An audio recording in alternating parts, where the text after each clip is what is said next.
بسم اللہ الرحمن الرحیم۔ یہ ہمارا C S S Islamic studies کا سلیبس ہے اور آج کی ویڈیو میں ہم نے کرنا ہے concept of governance and its applications in the light of قرآن سنہ اینڈ فقہ۔ ہم چونکہ اردو میں کر رہے ہیں، ہماری لیکچر سیریز اردو میں ہے، تو اردو میں یہ اس طرح سے ہے کہ اسلامی قرآن اور سنت اور فقہ کی روشنی میں طرز حکمرانی کا تصور اور عمل درآمد کا طریقہ کار۔ تو قرآن و سنت کی روشنی میں جو سب سے پہلا حکمرانی کا اصول ہے وہ ہے قانون خداوندی کی بالاتری، یعنی اللہ کا قانون سب سے بالاتر ہونا چاہیے اس حکومت میں، اس طرز حکمرانی میں۔ تو اس ریاست کا اولین بنیادی قاعدہ یہ ہے کہ حاکمیت صرف اللہ کی ہے، اور اہل ایمان کی حکومت تو دراصل خلافت ہے جسے مطلق العنانی کے ساتھ کام کرنے کا حق نہیں ہے۔ مطلق العنانی مطلب جو چاہے کرے، نہیں، وہ جو چاہے وہ نہیں کر سکتا، بلکہ اس کو لازماً اس قانون خداوندی کے تحت رہ کر ہی کام کرنا چاہیے جس کا ماخذ خدا کی کتاب اور اس کے رسول کی سنت ہے۔ قرآن مجید میں اس قاعدے کو جن آیات میں بیان کیا گیا ہے ان میں سے سورۃ النساء کی آیت نمبر 105، 80 اور 65، اسی طرح 64 اور 59 میں، المائدہ کی آیت نمبر 44 اور اسی طرح 45 اور 47، سورہ الاعراف کی آیت نمبر 3، سورہ یوسف کی آیت نمبر 4، سورہ نور کی آیت نمبر 55 اور 54، سورہ احزاب کی آیت نمبر 32، حشر کی آیت نمبر 7۔ ان آیتوں میں اللہ نے اپنی حاکمیت کو بالکل واضح طور پر ارشاد فرمایا ہے۔ نبی صلی اللہ علیہ وسلم نے بھی اپنے متعدد ارشادات میں اس اصل اصول کو پوری صراحت کے ساتھ بیان فرمایا ہے۔ آپ فرماتے ہیں کہ تم پر لازم ہے کہ کتاب اللہ کی پیروی کرو، جس چیز کو اس نے حلال کیا ہے اسے حلال کرو، اور جسے اس نے حرام کیا ہے اسے حرام سمجھو۔ اسی طرح آپ صلی اللہ علیہ وسلم نے ایک اور حدیث میں فرمایا کہ اللہ نے کچھ فرائض مقرر کیے ہیں، انہیں ضائع نہ کرو، کچھ حرمتیں مقرر کی ہیں انہیں نہ توڑو، کچھ حدود مقرر کی ہیں ان سے تجاوز نہ کرو، اور کچھ چیزوں کے بارے میں سکوت فرمایا ہے، یعنی خاموشی اختیار فرمائی ہے، بغیر اس کے کہ اسے نسیان لاحق ہوا ہو، ان کی کھوج میں نہ پڑو۔ یعنی جن چیزوں کے بارے میں اللہ نے خاموشی اختیار کی اور کوئی حکم نہیں دیا تو تم بھی اس کے پیچھے نہ پڑو۔ اسی طرح ایک اور حدیث میں آپ صلی اللہ علیہ وسلم نے فرمایا، جس نے کتاب اللہ کی پیروی کی وہ نہ دنیا میں گمراہ ہوگا اور نہ آخرت میں بدبخت۔ ایک اور حدیث میں ہے کہ میں تمہارے اندر دو چیزیں چھوڑی ہیں جنہیں اگر تم تھامے رہو گے تو کبھی گمراہ نہیں ہوگے، ایک ہے اللہ کی کتاب اور اس کے رسول کی سنت۔ ایک اور حدیث میں فرمایا کہ جس چیز کا میں نے تم کو حکم دیا ہے اسے اختیار کر لو، اور جس چیز سے روکا ہے اس سے رک جاؤ۔ اور دوسری جو خصوصیت ہے اس طرز حکمرانی کی قرآن سنت اور فقہ کی روشنی میں وہ ہے عدل بین الناس، یعنی لوگوں کے درمیان عدل، برابری۔ دوسرا قاعدہ جس پر اس ریاست کی بنیاد رکھی گئی تھی وہ یہ تھا کہ قرآن و سنت کا دیا ہوا قانون ہی سب کے لیے یکساں ہے، اور اس کو مملکت کے ادنا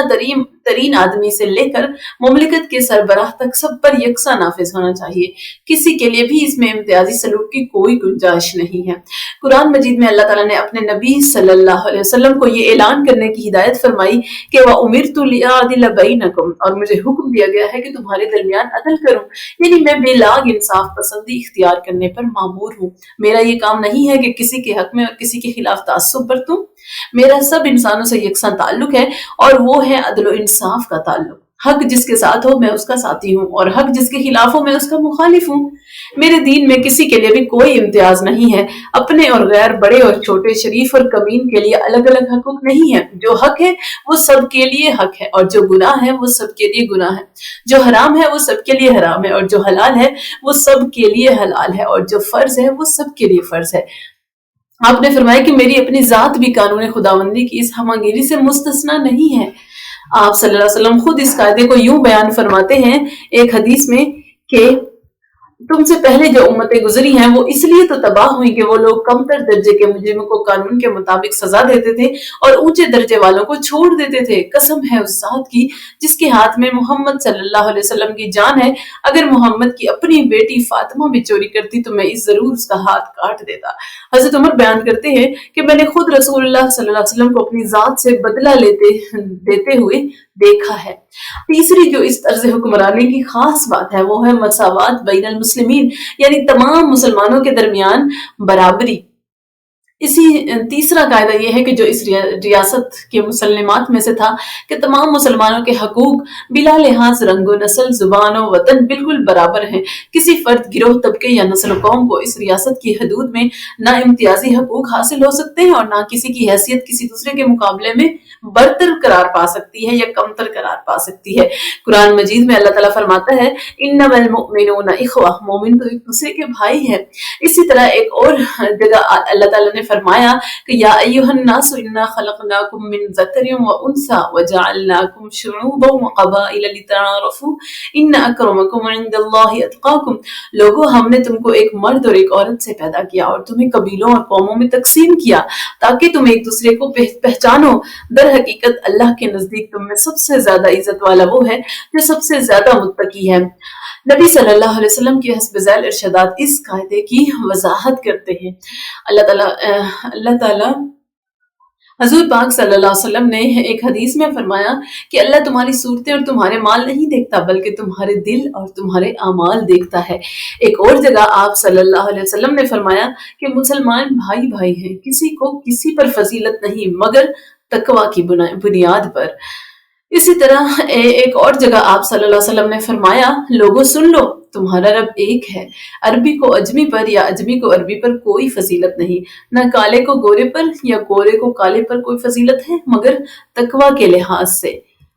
ایک اور حدیث میں ایک اور موقع پر آپ صلی اللہ علیہ وسلم نے فرمایا کہ جس نے شہادت دی کہ اللہ کے سوا کوئی خدا نہیں اور ہمارے قبلے کی طرف رخ کیا اور ہماری طرح نماز پڑھی اور ہمارا ذبیحہ کھایا، وہ مسلمان ہے۔ اس کے حقوق وہی ہیں جو مسلمان کے حقوق ہیں اور اس کے فرائض بھی وہی ہیں جو مسلمان کے فرائض ہوتے ہیں۔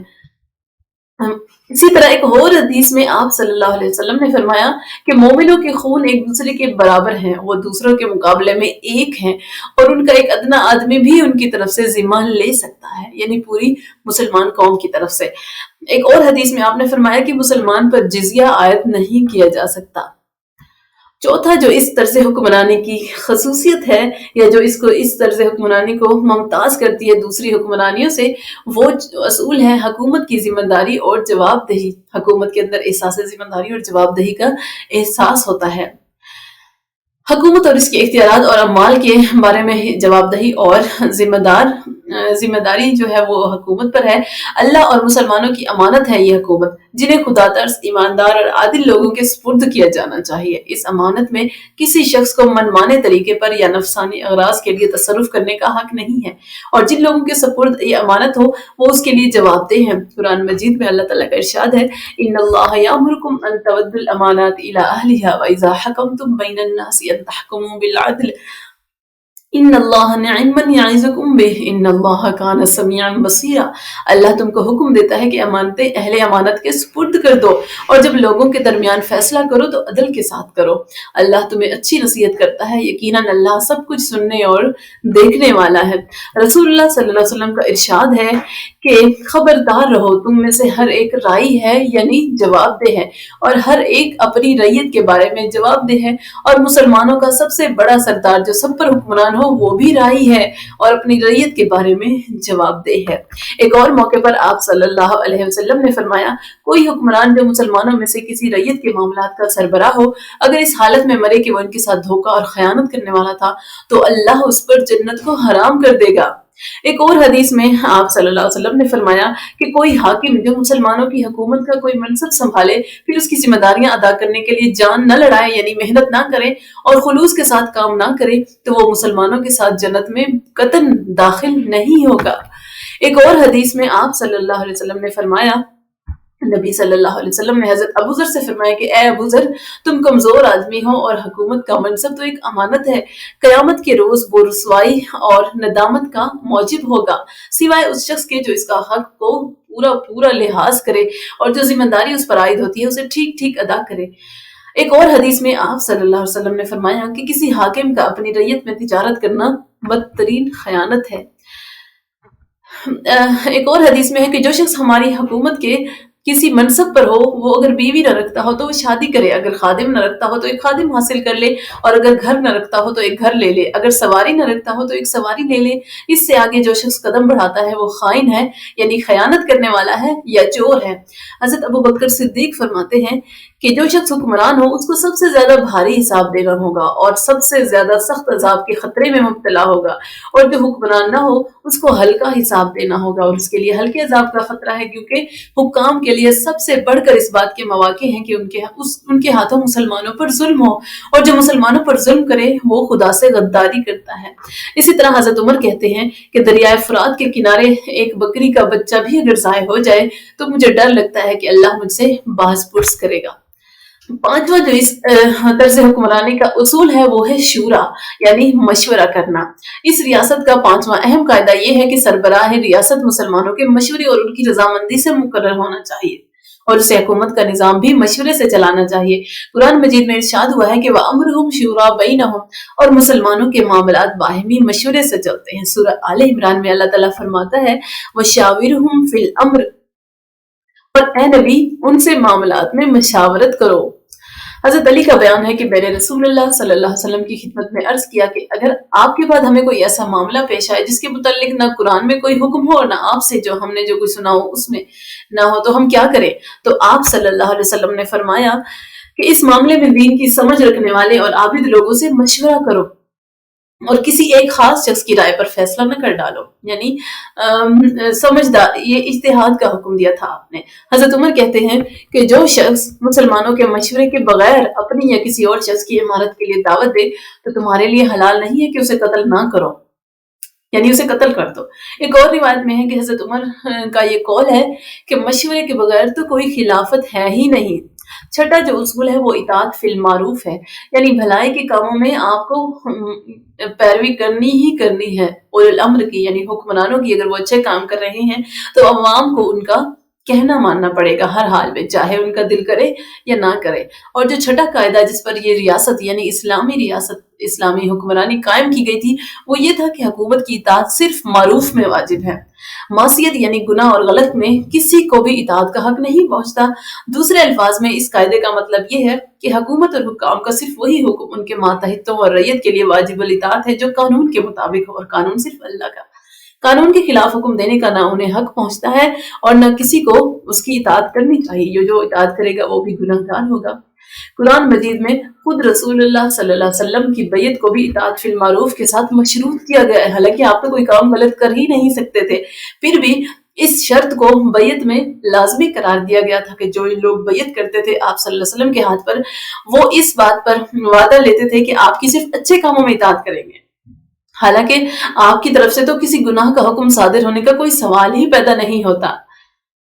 تو اسی طرح اللہ تعالیٰ سورۃ الممتحنہ میں فرماتا ہے کہ وَلَا يَعْصِينَكَ فِي الْمَعْرُوفِ، اور یہ کہ وہ کسی امر معروف میں آپ کی نافرمانی نہ کریں گی۔ یہ آیت ان عورتوں کے بارے میں ہے جب آپ عورتوں سے بیعت لیتے تھے تو ایک شرط یہ بھی تھی کہ وہ امر معروف یعنی اچھے کاموں میں آپ کی نافرمانی نہیں کریں گی۔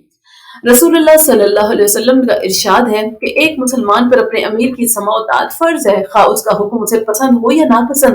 تاوقتے کہ اسے معصیت کا حکم نہ دیا جائے، اور جب معصیت یعنی گناہ کا حکم دیا جائے تو پھر کوئی سماع و اطاعت نہیں ہے، یعنی اس کو ضروری نہیں کہ وہ اس کا کہنا مانے۔ ایک اور حدیث میں ہے کہ اللہ کی نافرمانی میں کوئی اطاعت نہیں ہے، اطاعت صرف معروف میں ہے۔ یہ مضمون نبی صلی اللہ علیہ وسلم کے بکثرت ارشادات میں مختلف طریقوں سے نقل ہوا ہے۔ کہیں آپ نے فرمایا کہ جو اللہ کی نافرمانی کرے اس کے لیے کوئی اطاعت نہیں، کہیں فرمایا کہ خالق کی نافرمانی میں کسی مخلوق کے لیے کوئی اطاعت نہیں، کہیں فرمایا کہ جو اللہ کی اطاعت نہ کرے اس کے لیے کوئی اطاعت نہیں، کہیں فرمایا کہ حکام میں سے جو کوئی تمہیں کسی معصیت کا حکم دے تو اس کی اطاعت نہ کرو۔ حضرت ابو بکر صدیق اپنے ایک خطبے میں فرماتے ہیں کہ جو شخص محمد صلی اللہ علیہ وسلم کی امت کے معاملات میں کسی معاملے کا ذمہ دار بنایا گیا اور پھر اس نے لوگوں کے درمیان کتاب اللہ کے مطابق کام نہ کیا تو اس پر اللہ کی لعنت۔ اسی بنا پر خلیفہ ہونے کے بعد انہوں نے اپنی پہلی تقریر میں ہی یہ اعلان کر دیا تھا کہ میری اطاعت کرو جب تک میں اللہ اور اس کے رسول کی اطاعت کرتا رہوں، اور جب میں اللہ اور اس کے رسول کی نافرمانی کروں تو میری کوئی اطاعت تم پر واجب نہیں ہے۔ حضرت علی فرماتے ہیں کہ مسلمانوں کے فرما روا پر یہ فرض ہے کہ وہ اللہ کے نازل کردہ قانون کے مطابق فیصلہ کرے اور امانت ادا کرے، اور پھر جب وہ اس طرح کام کر رہا ہو تو لوگوں پر یہ فرض ہے کہ اس کی سنے اور مانے، اور جب انہیں پکارا جائے تو لبیک کہیں۔ ایک مرتبہ حضرت علی نے اپنے خطبے میں ارشاد فرمایا کہ میں اللہ کی فرمانبرداری کرتے ہوئے تم کو جو حکم دوں اس کی اطاعت تم پر فرض ہے، خواہ وہ حکم تمہیں پسند ہو یا ناپسند، اور جو حکم میں تمہیں اللہ کی نافرمانی کرتے ہوئے دوں تو معصیت میں کسی کے لیے بھی اطاعت نہیں ہے، اطاعت صرف معروف میں ہے، اطاعت صرف معروف میں ہے، اطاعت صرف معروف میں ہے، یعنی یہ آپ نے 3 دفعہ فرمایا۔ جو بھی بات اہم ہوتی تھی تو یہ آپ صلی اللہ علیہ وسلم بھی اس کو 3 دفعہ فرماتے تھے، اور پھر خلفائے راشدین بھی آپ کی پیروی کرتے ہوئے اہم بات کو 3 دفعہ جو ہے وہ ادا کرتے تھے، 3 دفعہ اعلان کرتے تھے۔ 7واں جو اصول ہے اسلامی طرز حکمرانی کا وہ ہے اقتدار کی طلب و حرص کا ممنوع ہونا۔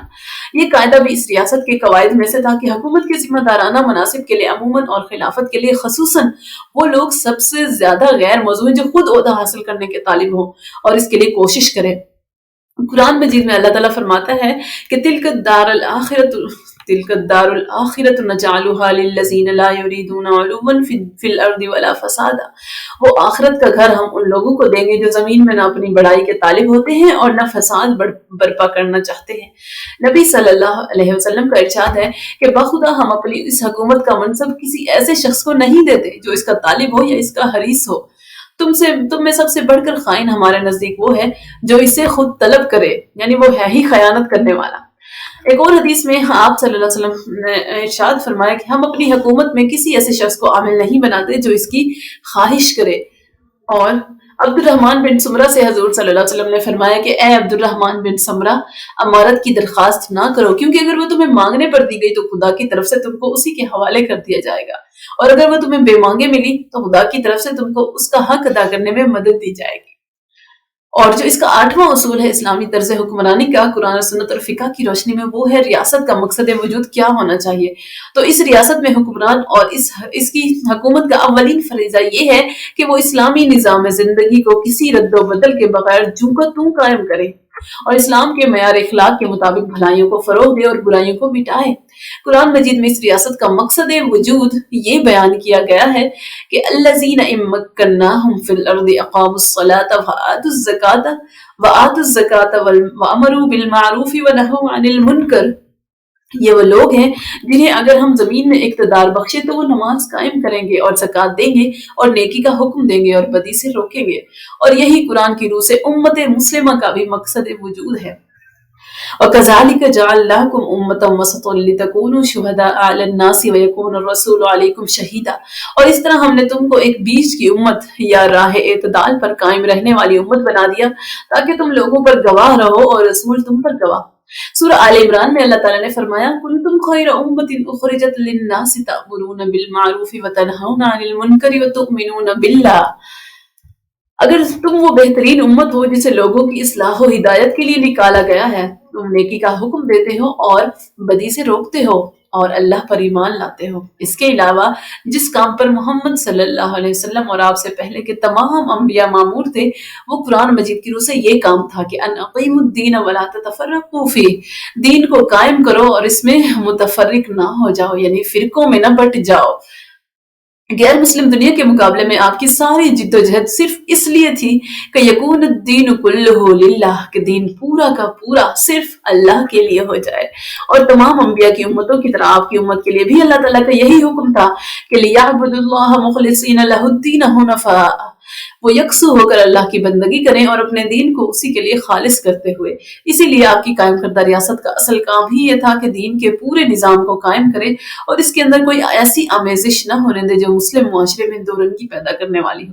اس آخری نقطے کے بارے میں نبی صلی اللہ علیہ وسلم نے اپنے اصحاب اور جانشینوں کو سختی کے ساتھ متنبہ فرما دیا تھا کہ جو شخص ہمارے اس دین میں کوئی ایسی بات نکالے جو اس کی جنس سے نہ ہو تو اس کی بات مردود ہے۔ ایک اور موقع پر آپ صلی اللہ علیہ وسلم نے فرمایا خبردار، نرالی باتوں سے بچنا، یعنی جو آپ کو عجیب اور نئی نظر آئیں ان باتوں سے بچنا، کیونکہ ہر نرالی بات بدعت ہے اور ہر بدعت جو ہے وہ گمراہی ہے۔ ایک اور موقع پر آپ صلی اللہ علیہ وسلم نے فرمایا جس نے کسی بدعت نکالنے والے کی توقیر کی یعنی اس کی عزت کی تو اس نے اسلام کو منہدم کرنے میں مدد دی، یعنی اسلام کی عمارت کو ڈھا دینے میں مدد کی۔ اس سلسلے میں آپ کا یہ ارشاد بھی ہمیں ملتا ہے کہ 3 آدمی اللہ کو سب سے زیادہ ناپسند ہے، ان میں سے ایک وہ شخص ہے جو اسلام میں جاہلیت کا کوئی طریقہ چلانا چاہے، یعنی جس کا اللہ اور اس کے رسول نے کوئی حکم نہیں دیا بلکہ اپنی طرف سے ہی وہ اسلام کے نام پر اس کام کو